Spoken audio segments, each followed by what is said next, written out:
Welcome to Samba Samba. Enjoy the video. You start by confirming physical connections and permissions. Turn on the setup box and select the input you'll use. On your phone, open Settings and enable Screencast or Wireless Display. Grant permissions when prompted. If using a cable, plug the adapter into the phone, then HDMI to the box. Once connected, you'll see a connection prompt. Accept it. Do this now so the box is discoverable and the phone can stream without interruptions. Once done, navigate the setup box interface to the casting or screen share menu and make it discoverable. On the phone, open Cast or Screen Share and select the box name. You'll see a connecting status.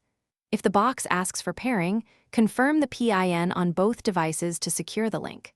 For wired use, select the HDMI input and allow permissions on the phone. Make sure the phone's battery saver is off so the stream stays stable.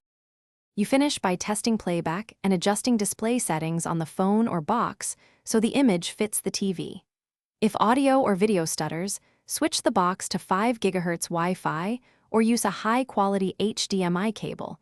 Rebooting both devices often clears transient errors. Make sure apps have screencasting permission and both devices run current software. If nothing works, try a different phone or factory, reset the box as Thanks for watching. Consider subscribing if we helped you.